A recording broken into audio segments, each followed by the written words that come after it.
பாரம்பரியமான சுவையான புது அறிமுகம் KTV True Value Bronatile. Maldives in Madras, VGP Marine Kingdom, India's first largest walk-through tunnel aquarium, ECR Injambakam. AM Ratnam presents Pawan Kalyan நடிப்பில் ஜோதி கிருஷ்ணா இயக்கத்தில் Harihara Veeramallu June 12 முதல் உலகமெங்கும். பாஜக ஜனநாயகத்தை எப்படி சிதைச்சிருக்குன்னு ராகுல் காந்தி விளக்கியிருக்காரு. ராகுல் காந்தி பேச்சை சுட்டி காட்டின விஜய் வசந்த் எம்பி 2024 ஆண்டு நடந்த மகாராஷ்டிரா தேர்தலில் பாஜக வெற்றி பெற்ற நிலையில அது பற்றி குற்றம் சாட்டியிருக்கிறாரு காங்கிரஸ் தலைவர் ராகுல் காந்தி. ஆமா, பாஜக தில்லுமுல்கள் பண்ணி தான் ஜனநாயகத்தை எப்படி சிதைச்சிருக்கு அப்படின்னு ராகுல் காந்தி சுட்டி காட்டியிருக்காரு. இந்த ஒரு நிலையில அந்த ட்வீட்டை ஹைலைட் பண்ணியிருக்காரு விஜய் வசந்த் எம்பி. ஆமா, அது மட்டும் இல்லாம அவர் என்ன சொல்லியிருக்காரு அப்படின்னா, 2024 ஆண்டு மகாராஷ்டிரா சட்டமன்ற தேர்தலில் பாஜக தில்லுமுல்கள் பண்ணி தான் ஜனநாயகத்தை எப்படி சிதைச்சிருக்கு அப்படின்னு ராகுல் காந்தி விளக்கியிருக்காரு பாருங்க அப்படின்ற மாதிரி சொல்லியிருக்காரு. இப்போ இவர் போட்ட இந்த ஒரு ட்வீட் தான் சமூக வலைதளங்களில் வைரலாக பரவிட்டு வருது. இதை பற்றி உங்களுடைய கருத்துக்களை எங்க கூட ஷேர் பண்ணிட்டு போங்க. இன்னும் இருந்துகிட்டே இருந்தது. அதுதான் தவிர நம்ம ஒரு பெரிய ஸ்டார்டம் இதை எதிர்பார்த்து பண்ணல. இப்போ இந்த இதுவே ரெக்கக்னைஸ் பண்ணியிருக்காங்கன்னா அது நேரில் பெரிய விஷயம் தான் சொல்லுவேன். இப்போ தந்தையோட மறைவுக்கு பிறகு அந்த டைம் பேசினாங்க. ஸோ அந்த குடும்பத்துக்கு தான் நாங்கள் சில விஷயங்கள் பண்ண வேண்டியது இருக்குங்கிற மாதிரி காங்கிரஸ் சில தலைவர்கள் பேசினாங்க. ஸோ எளிமையாக நடந்துருச்சு அவங்களுக்கு இந்த சீட் வந்தது இல்லை அப்படின்னு நம்ம சொல்ல முடியாது. ஏன்னா அதாவது அப்பாவோடைய தொண்டு காங்கிரஸ் கட்சிக்கு பார்த்தீங்கன்னா ஈடு கொடுக்க முடியாத ஒரு தொண்டு. கட்சிக்கு மட்டும் இல்லை, மக்களுக்கும் சரி, சமுதாயத்துக்கும் சரி, அதே மாதிரி வியாபாரிகளுக்கும் சரி. ஸோ அவங்களோட ஜேர்னி ஒரு பெரிய ஜேர்னி. அவங்களுடைய கனவு ஃபுல்ஃபில் ஆனது 2019 ஒரு எம்பி ஆகி அவங்களுடைய அந்த டேர்மை முடிக்க முடியாமல் அவங்க கொரோனாவால் பாதிக்கப்பட்டு இறந்துட்டாங்க. இதில் என்னென்னா அந்த டைமில் தான் எனக்கு அப்பாவோட கனவுகளை நிஜமாக்கணும். ஏன்னா அது வரைக்கும் இருக்கும்போது நம்ம ஒரு ஃப்ரண்ட் ரன்னராக இல்லவே இல்லை. நான் அரசியல்னாலும் அப்பா கூட நான் ஈடுபாட்டில் இருந்தேன். நான் ஃபஸ்ட்டு அப்பா மேயர் எலெக்ஷன்லேருந்து கேம்பெயின்ஸுக்கு போயிருக்கேன். அப்போ காலேஜ் ஸ்டூடெண்ட் நான். ஸோ அந்த மாதிரி நம்ம பிஹைண்ட் இதில் அப்பா இப்படி பண்ணலாமா அப்படி பண்ணலாமான்னு கன்னியாகுமரி வரும்போது நாங்கள் ரொம்ப இன்வால்வாக இருந்தோம். ஃபார் எக்ஸாம்பிள் பார்த்தீங்கன்னா நோவல் டாட்டா அவர்களை பார்த்து TCS கொண்டு வரணும்னு கேட்டோம். அதே மாதிரி ஒரு ஜப்பான் நிறுவனத்தோட கடல் சீற்றத்தை எப்படி பண்ணலாம்னு பேசினோம். அப்பா முயற்சி எடுத்து ஏர்போர்ட்டே வர ஃபீஸிபிலிட்டி இல்லைன்னு சொல்லும்போது ஒரு எக்ஸ்பர்ட்ஸை கூட்டு அவங்கள டெல்லி கூட்டு போய் வாங்கி எஸ் இஸ் ஃபீஸிபிள்னு சொல்லி ஃபஸ்ட் ஃபேஸ் பண்ணி செகண்ட் ஃபேஸும் ஓகே.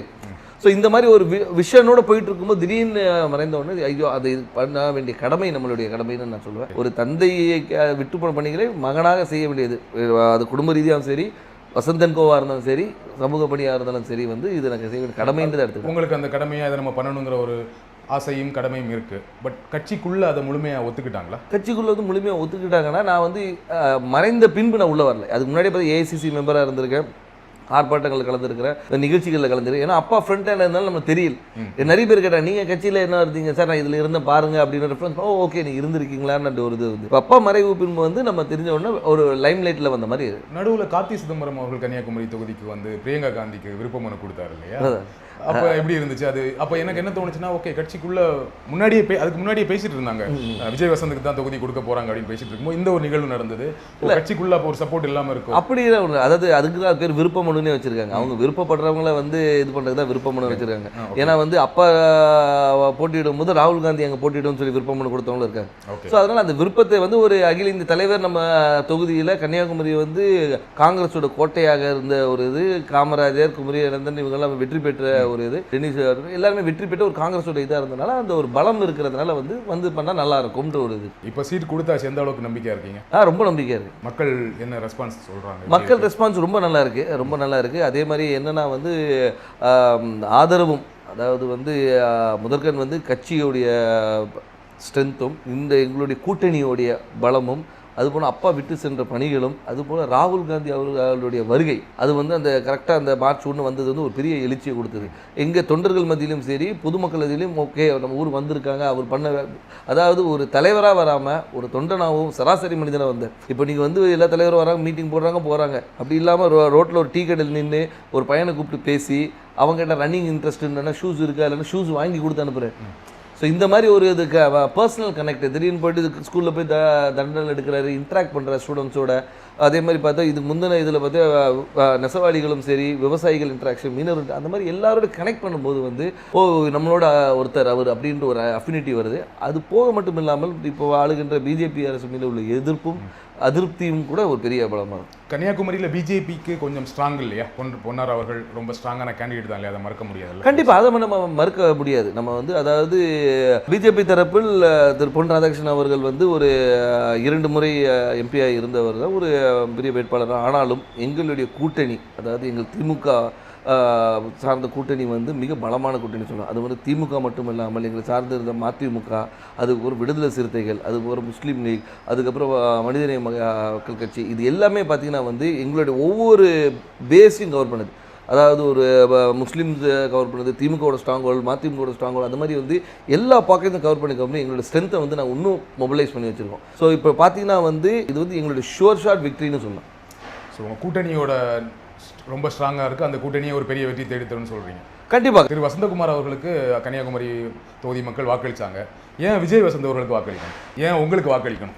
அதான் வசந்தகுமார் அவர்களுக்கு வாக்களித்தனால விஜய் வசந்துக்கு வாக்களிக்கணும்னு நான் சொல்ல வரல. ஆனால் ஒரு காங்கிரஸ் வேட்பாளராகவும் அதே மட்டுமல்ல வசந்தகுமார் அவர்கள் வந்து இந்த மக்களுக்கும் கன்னியாகுமரி மக்களுக்கும் பல துண்டுகளை செஞ்சுருக்காங்க. அது விட்டு போன பணிகளை வந்து அவர் மகன் செய்வார் என்ற ஒரு நம்பிக்கை அவங்களுக்கு இருக்குது. அது மட்டும் இல்லாமல் வந்து நான் வந்து ஒரு வாரிசாக வந்து நேராக போயிட்டு வந்து நான் நேராக டெல்லியில் இங்கேயும் போய் வரல.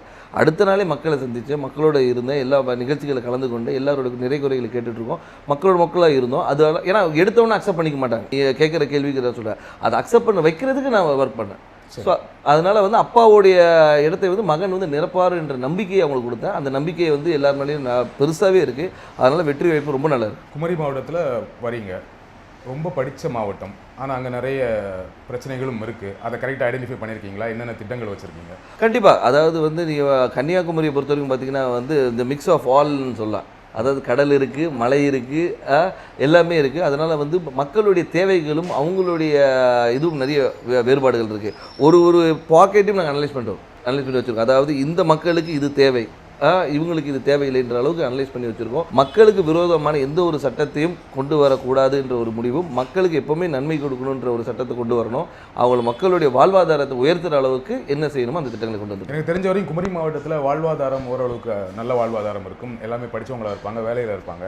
ஆனால் என்னென்னா அங்கே என்ன வேலை கிடைக்குன்னா, ஒன்று படித்து முடித்தா டீச்சர், பெண்களாக இருந்தால் நர்ஸு, அப்படி இல்லைன்னா இப்போ ஒரு சமீப 10 வருடங்களாக சாஃப்ட்வேர் இன்ஜினியர் நிறைய பேர் வந்து சென்னையில் வேலை பார்க்குறாங்க, ஃபாரின் போவாங்க, கப்பல் போவாங்க, இந்த மாதிரி வேலை செய்வாங்களே தவிர மாவட்டத்துக்குள்ளே வேறு என்ன வேலை வாய்ப்புனா எதுவுமே பெருசாக கிடையாது. ஃபேக்ட்ரிஸ் கிடையாது, சாஃப்ட்வேர் கம்பெனிஸ் கிடையாது. அப்போ அதற்கான திட்டங்கள் என்ன? அதற்கான திட்டங்கள் நிறைய கொண்டு வர திட்டங்கள் நிறைய இருக்குது. ஏன் சொல்லிங்கன்னா வந்து நீங்கள் சொல்கிற ரிக்குவயர்மெண்ட்ஸ் மட்டும் பார்த்தீங்கன்னா வக்கீல்களும் நிறைய இருக்காங்க, டாக்டர்ஸ் நிறைய இருக்கிறாங்க. நீங்கள் சொன்ன அது நர்ஸ் டாக்டர்ஸ். அது மட்டும் இல்லாமல் வந்து லிட்ரஸி ரேட் அதிகம் இருக்கிறதுனால வந்து இவங்க பல இடங்களில் ஸ்ப்ரெட் பண்ணியிருக்கிறாங்க. ஸோ அது மாதிரி தொழிற்சாலைகளை கொண்டு வரது வந்து ஒரு சில பாக்கெட்டில் கொண்டு வரலாம். நீங்கள் பார்த்தீங்கன்னா நீங்கள் தொழிற்சாலைகள் வந்து ஒரு இடத்துல அதே மாதிரி கடற்புற கதை வந்து டெவலப் பண்ணுறதுக்கு என்னென்ன கொண்டு வரணும், ஸோ தொழிற்சாலை கொண்டு வருது. அதனால் வந்து ஒவ்வொரு ஊர் இப்போ பார்த்தீங்கன்னா ரப்பர் ஃபேக்ட்ரி இருக்காங்க, ரப்பர் ஃபேக்ட்ரியை வந்து நம்ம டெவலப் பண்ணலாம். ஸோ வந்து அது மாதிரி தொழிற்சாலை நிறைய இருக்குது. அதே மாதிரி வேலைவாய்ப்பு திட்டங்களும் நிறைய கொண்டு வரலாம். நம்ம என்னென்னா நம்ம மக்கள் என்னென்னா இங்கே இருக்கிற மக்கள் எல்லாமே பாதி பேர் வெளியே தான் இருக்கிறாங்க. இப்போ இந்த கொரோனால தான் நமக்கு தெரிஞ்சு பாதி பேர் ஊரில் இருக்கும், இவ்வளோ பேர் வந்து நம்ம ஊரை சார்ந்தவங்க இந்த தமிழ்நாடு முழுக்க இருக்காங்க தெரியுது. பாரம்பரியமான சுவையான புது அறிமுகம் KTV True Value Groundnut Oil. Maldives in Madras, VGP Marine Kingdom, India's first largest walk-through tunnel aquarium, ECR Enjambakam. AM Ratnam presents Pawan Kalyan நடிப்பில் ஜோதி கிருஷ்ணா இயக்கத்தில் ஹரிஹர வீரமல்லு ஜூன் 12 முதல் உலகமெங்கும்.